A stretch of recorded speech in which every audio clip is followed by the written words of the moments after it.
right, welcome back for another episode of Gaming Gold here on Toy Informer. This is my video game series where I talk about some hidden gem type video games, some loose games that might be worth a bit more than you might think if you can go and find them out there, whether you shop at yard sales, flea markets, used bookstores, used game stores, wherever you're finding some used games, whether they be in the package, complete, still sealed if you're lucky, but by and large, what I'm pointing out here are things you can find just loose, whether they just be cartridges, loose discs, what have you. These are things that are worth picking up if you stumble across them when you're out there hunting in the wild, whether you're hunting your normal toys, comics, whatever. Video games are just as interesting of a collectible. And if you don't know that much about them, now's your chance to learn a little bit extra about that. Hopefully you're enjoying this series as well as everything else here on the channel. Please let me know what you think in the comments down below. Make sure that you like, you subscribe, you hit the alert button so you don't miss anything. Keep telling your friends so we can keep growing this tiny little channel. And if you haven't tried Whatnot before, now's your chance. First-time users, you get a free $15 on me using the link below. You use the link below, you get 15 bucks on me. Not only will it help the channel, you will get something nice for yourself on that first purchase. Again, buy whatever you want from whomever you want. No strings attached. You really got nothing to lose to give it a try. Now, with that all said, if you want to see this week's eclectic pick of games, there's no through line of a theme this week. I'm just going to pick a few interesting things that I think are worth talking about. Just hang on for a few seconds after the intro, and I will be right back.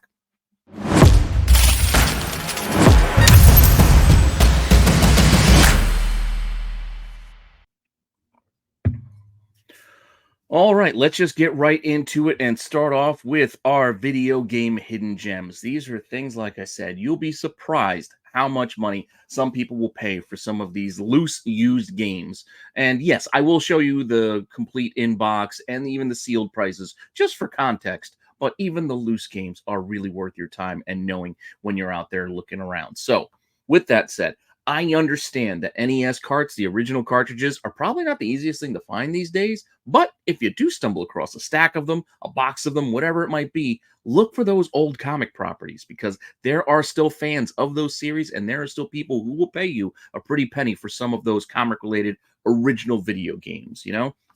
Case in point, Swamp Thing. If you weren't aware, Swamp Thing had an NES game, and this thing will net you a solid 180 bucks for this thing. I mean, that ain't bad for a just NES cartridge. You don't even need the box or the manual or anything. Just the cartridge alone, 180 bucks.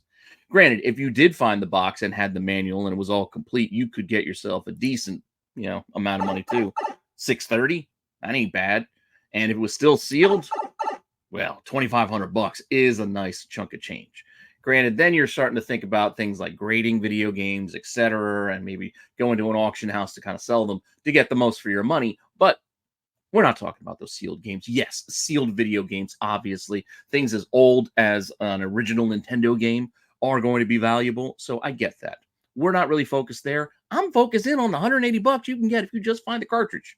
That's what I'm talking about here. And just to give you a sense, if you remember this game, it was like an old school side scroller. Had a taste of Castlevania there with the kind of the dark colors and the layouts, but you were Swamp Thing. And I mean, I miss side scrolling adventures. I mean, we don't really do that anymore. Everything's open world these days, which is, all well and good. But this was our bread and butter when I was young. Side scrollers. Now, sticking back in the day and sticking with Nintendo, this time we're going to go to the next generation console, to the Super Nintendo, and take a look at a game here. This one in particular being Biker Mice from Mars. Yeah, we know. Comic just got rebooted. Toy line is getting restarted. Whole NASA universe being built upon on the backs of mostly the Biker Mice from Mars. Yeah, I mean, Sectars and some of the other oddball properties there, but the most recognizable is probably the Biker Mice from Mars. And folks have been picking up those old comics. You can best believe they'll also pick up the old video games as well. Granted, this doesn't do as well as Swamp Thing in the $180 range, but still a nice amount. 87 bucks on average for just a loose Super Nintendo cartridge. That ain't too bad. So if you can find it, pick it up. Granted, if you find it with the box and the manual, yes, you will make a bunch more. as expected, $460 is also a nice amount of money. And if it's still sealed by some happenstance, luck that you find it, nearly $1,500. But again, we're just looking at the 90 bucks you can get just for the cartridge. That's kind of what my focus is. And if you remember the game or not, I don't know if I played this one much or not. This doesn't look too familiar to me, but it does look more like a racer in the old school, before we had Mario Kart and things like that. This is what our racers kind of look like. I don't know if you remember like the Micro Machines games, things like that. Those used to be the ones I used to like to play as far as like racing games go. But Biker Mice from Mars seems to fit into that that kind of diagonal overhead sort of view. Again, I'm kind of used to. All right, up next, let's see. Let's go shift on over to the competition side of things and go back to the original Sega Master System and look at Alf. Now, this was available on other systems as well because I did play Alf and I didn't have a Sega Master System. So I didn't play it on this particular console. But if you did find this old school game, and this is the thing, the Sega Master System games, they weren't very decorative. They had this same grid pattern label and then just the name written on it. Couldn't be more generic if you tried. Even Atari games had pictures and colors on them. Sega Master System went with this basic grid style, white text. Boom, there's our game. That said, look at the titles if you come across any of these, because this little cartridge could still get you a decent 60 bucks. I mean, yeah, you're not going to get rich, but you find this for a couple of bucks in a box. Yeah, $61 ain't too bad. If you find the box and the manual, you're talking a little bit more.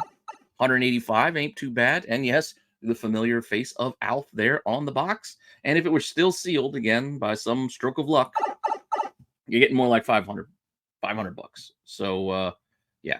This actually was a fun game. I used to play this a lot because you just had to go and hunt cats for the most part. I don't know if you remember, but the whole thing with Alf being from Melmac, and he used to want to eat cats. Like cats were the thing. So here you were trying to capture and find all these cats like hidden around the different spots of these houses and stuff. So it was kind of fun. I don't know. For the old days, that's what we had. We didn't have, Grand Theft Auto. We didn't have all these huge open world online connect with everybody Call of Duties. This is what we had. Little side scrollers with a little alien dude hunting cats. And it was fun. It was. All right. I think we're going to stick with Sega for our next one, but go to the next generation and probably the most popular Genesis, the Sega system, which is Genesis. The Sega Genesis is probably the best and most well-known system out of Sega. And yeah, here's a fun game. Again, went across a couple of consoles, but finding the Genesis one isn't too bad. This is Zero the Kamikaze Squirrel. Yeah, I mean, it is what it is. I mean, they made games based on animals a lot. There was all, from your Sonics to, to all the other different little creatures and animals, Sly Coopers, etc. in the future. Anthropomorphic characters, Star Fox, etc. They sold games. So, Zero the Kamikaze Squirrel fit right in there. And if you find this Sega Genesis cart, you're getting another 180 bucks, just like Swamp Thing, which isn't too bad. And again, if you find the box in the manual, you're looking more like $550. And if it's somehow still sealed, you're getting about $1,000 for Zero the Kamikaze Squirrel. That's right. I mean, it was a MA13, so it had a little bit more, I don't want to say adult humor, but older. It wasn't a PG game. It wasn't for the little tykes. It had a little bit of that, not quite Leisure Suit Larry level, I wouldn't think, but still a little bit of a older skewing game with this Kamikaze Squirrel. I don't remember playing this one. It doesn't look familiar to me, but looks like you had bits where you could fly, and again, old school side scroller action for the most part. So with that said, I don't know. Take a look. See if you can find this one out there. It's worth your time at 180 bucks. Sticking with the animals, like I said, the animals sold. These animal characters sold well. Now we'll go back to Nintendo, but we're going to go ahead again and jump to the N64 this time and look at Conker's Bad Fur Day. I do remember playing this game. I do remember renting it. This is when the N64 was trying to do 3D. You remember GoldenEye and all those early attempts, Star Fox, like I mentioned before, etc. This was the early days of our 3D gaming. So bear with it. Understand everything had to start somewhere. But if you find this cartridge, you're looking at over $100, which again is not too bad for an N64 cart. You got the box, you got the manual, cool. You're looking at 250. So $250 isn't too bad either. This is again another game that it's a little more skewing older. I mean, it was at a Rareware. You can even see there on the box, it's not for anyone under 17. It's for mature audiences. You even see looks like Conker there has a beer in hand. But the gaming systems were growing with the children that had the prior systems. Because again, this is the N64 at this point. We've already gone through 2 other generations of Nintendo, from the original Nintendo Entertainment System to the Super NES to now the N64. I think this I remember being more my college years. So again, this was aging along with me. But 250 for a complete box, and if you can find a sealed one, 565 isn't too bad either. Here's some images of the gameplay if you want to remember it, get nostalgic about it. But like I said, it was what we had. This was the early days of 3D. This is the best we got. So it took some getting used to. Yes, very, very blocky, very, very, flat, and textures weren't that distinct, but it wasn't bad. It still immersed you in a game and got you away from whatever you were trying to avoid, whether it be homework, work, chores, etc. You got to entertain yourself for a little bit here with Conker. All right, let me see. What do I have next? I think I just banged through like 4. I'm shooting for about 10 games each time out. So just to give you a sense of how long these videos will be and how many games we're going to cover, we're looking at about 10. So I think we're almost halfway through as we jump back to Sega, but we hit them up on the disc side of things and check out the old Sega Saturn. I remember renting this machine. I didn't have a Sega Saturn, but I remember I worked at Blockbuster in college, and not only could you rent games, but you could rent gaming systems. And I remember borrowing the gaming system for this to try the Sega Saturn out. And Panzer Dragon was one of their early games. It was one of those earlier popular games that they had for that system.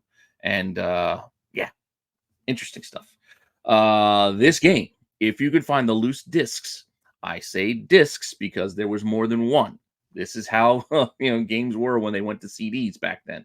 As games got larger and bigger, they started to come across multiple discs. So while playing, you had to insert disc 2, insert disc 3, etc. as you progressed through the storylines of some of these larger type games. Remember like Final Fantasy VII? Like you had multiple discs inside those cases. Panzer Dragon also was one of them out of the Sega Saturn. As this was disc 1. I'm not going to show you all the discs of what you're looking for, but here's disc 4. So I'll show you the first and the last so we know how many discs there are for this game. This one had 4 discs. If you find all 4, you're looking at $720 for this. $720 for 4 discs. That'll be a trick. Finding 1 disc is tough enough. Finding 4 for this game could be even tougher. You might even have to Frankenstein it together, hodgepodge it. If you find like 3 out of 4 at a yard sale, then you got to go searching for that missing disc 2. But if you complete it, you're looking at $720. If you manage to grab the oversized CD case that this thing came in, well, you'll net yourself another couple hundred. We're looking at $960, which again, it's almost $1,000 for a used game. Again, used, opened, played. I mean, as long as it's playable. I mean, if it's damaged and destroyed, then the collectability and the resale value is kind of getting shot in the foot a bit. But, it's just like anything. It's just condition matters. So it's just like cards, comics, etc. Video games are no stranger to having to be in good working condition. Got to be in working order for you to get the most for your money. But if you somehow found one still sealed, you're looking at $1,500. So again, I don't know where you're going to find these things sealed these days outside of eBay. And if it's on eBay, it's going to be pretty expensive because they could do the searches and see the values as well. So you're just going to have to get lucky out there wandering around in wherever you're finding, this old stuff. Even antique stores these days. Think of how old some of these gaming systems are. They're probably in antique stores as they're a couple of decades now past their original time frame. So that's a weird thought. If you don't remember what this game looked like, you were flying dragons, broad landscapes. Again, early days of 3D. So, yes, it's not the most beautiful textures in the world, but it is what it is. You're flying around on different types of dragons. Cool. And fighting dragons. So you mix in some of those old school gaming things with your alien your invaders and all that stuff, but matching it up with the more open world ish, 3D landscapes that they were trying to build upon and make these games larger and larger, to kind of get where we're at today. All right, like I said, I think we're about halfway through, so let's go to an old school fighter. This one is just fun. This one also on multiple, I believe, systems, but on the Nintendo side of things, this was on the GameCube. I don't know if you remember the GameCube, but this was Nintendo's kind of answer to the PlayStation and Sega Saturn after the N64. They went to the GameCube, which was in itself a cube. And Nintendo being who they are, they had to be different. The controllers were different. There were those weird, like 3 sticks, like 3 grips, so you could hold it in the middle or the middle this way or the outside. Had to have weird controllers, and the discs also had to be weird. These were like smaller, undersized discs where not real CD size. They were like mini discs because, again, Nintendo always has to be different and has to have, proprietary ownership of their platform. So, got to be different, Nintendo. That said, Def Jam, and I think this was also on PlayStation as well at the time, but I'm looking at the GameCube game here. Def Jam Fight for New York. It is probably what you're thinking it is. Yeah, Def Jam records, rappers, fighting. That's what it was. And 120 bucks if you can find this old little GameCube disc out there. You're not going to get much more if you find the case. So, if you find it, good, but you don't need it. It's only going to get you up to, what, 160? Yeah, 160. But still pretty cool box. And if you find it sealed still somehow, you're looking at over 300. So you're not going to want to find a sealed one because you're going to hope you still have a working GameCube around because you're going to want to play this, or PlayStation if you find one on PlayStation, because this game was it's crazy town banana pants. You get to fight with all sorts of different rappers. So you've got, like Exhibit fighting, Method Man. I believe he went by Johnny Blaze in the game here, but Method Man as Blaze. And I think Danny Trejo's in this game. It's ridiculous, like the amount of different rappers that were mostly under the Def Jam label. But if you want to have Method Man fighting Redman, you could do so with this game. So a lot of fun, and you can understand why it still has some value because people will still remember a lot of those names and still want to play a game like this, despite the fact that, again, the graphics weren't terrible. We're, again, getting closer to where we're at today with the GameCube, but still not quite there. But moving on to our next one, we're going over to the PlayStation side of things. I mentioned PlayStations with the discs. We're going to go with more of an RPG epic type game because those are always sought after. People love and still will play and collect those old Japanese RPGs, those old RPGs. No matter how many discs they are, they will go and want to play them. There's a lot of time they can invest, and they will spend a lot of extra money for that reason. Here, we're looking at Tales of Destiny 2 out of Namco. Multiple discs on this game as well, as I mentioned before with the Sega Saturn. This one, I believe, had 3. Here's disc 1. Not going to show you them all. But here's disc 3, just to, again, give you the end game disc. But 160 bucks if you find all 3. That's over $50 a disc for a used PlayStation game. Ain't too bad. Granted, you kind of need all 3 to play the game and have it complete, but it's worth your time to look and flip through things if you can find them. Again, if you find the case, it's not going to be as much extra as you might hope. And remember, PlayStation, the instructions also were part of the case. So like that slip case in there was the manual for the most part. There might have been extras and extra little tidbits and maps and things when you're talking about RPGs, but by and large, if you can find the CD case that has the insert, that's the manual, then you're complete. And you're looking at $220 for this particular game with the 3 discs. If it's still sealed, just under $500. So not too bad. Pretty fun looking game. I don't remember playing this one. I played a lot of these types of games back in the day, but I I don't remember them all. Like, I'll tell you, I remember the Final Fantasies. I remember playing Chrono Trigger. I remember the Zeldas. But all of these other little side games of the, I just can't, I don't remember playing all of them. I know I played a few of them, but I don't remember them all. I mean, we're talking 20 years ago plus, and memory ain't what it used to be. But still looks pretty cool. You get that sort of a, it was like the whole, now I want to say open world, but back in those days, you could walk the map, and I believe you would run into some random encounters, and then you would have to go to the fight screen where you can go and choose what you're gonna do. You're gonna attack, defend, magic, heal, run, all those fun things. I believe that's how the gameplay was. That was the old school mechanics of well, those old Japanese RPGs were those. That's how the fights rolled out, and yeah, it was fun. It was fun. And then we got, little cutscenes and character select, screens, but the cutscenes would have a lot of the text popping up, and the characters will walk around doing their thing and tell you the story that they're going to tell. And that's part of, well, I don't want to say part of, that's a chunk of the fun out of playing these games is following the story because they were so in depth, detailed. They had it, rises and falls, ebbs and flows, twists and turns, all that fun stuff. I'm still scarred by what Sephiroth did in Final Fantasy VII. But with that all said, let's move on. Let's move on away from that game to another PlayStation game and another classic series that is one of my favorites. But this time it's on the PlayStation side of things.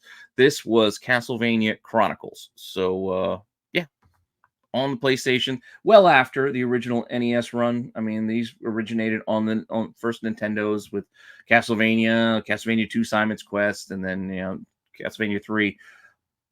But still, even in the subsequent series, these all do pretty well. $90 here on the Castlevania Chronicles disc. If you can find the case, you're looking at this again with the manual, and it's about 140, so that's $50 extra. Not terrible. And if you can find it sealed, 265 ish. Once again, not terrible. Very reminiscent of the old school games. I believe it might have even been just the Chronicles might have just even been the original games. Just kind of redone and remastered. Now that I'm thinking about it, this series might have been that because these are the familiar screens from those old school Castlevania side scrollers of yesteryear. But be that as it may, we're going to keep moving on and get on to our next one, which is our last one, and it is also our Ghost. That's right. This is going to be one of those really, really tough to find, hard to find, impossible to find type of games that are worth a buttload of money.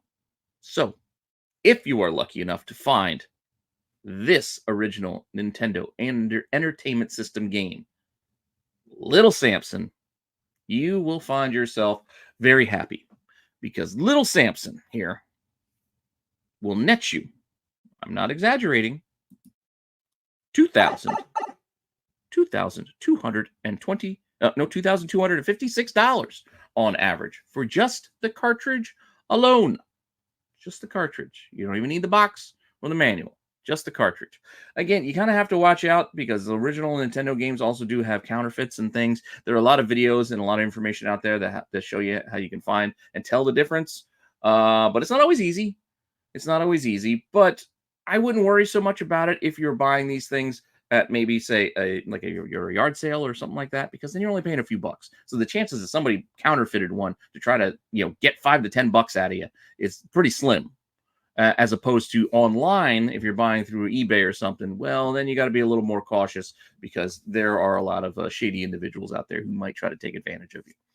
But with that all said, if you did manage to still find a complete one with the box, you will then net yourself over $4,000, $4,000 for an original Nintendo game. Yes. And if you somehow, in some way, found a sealed one, $16,000.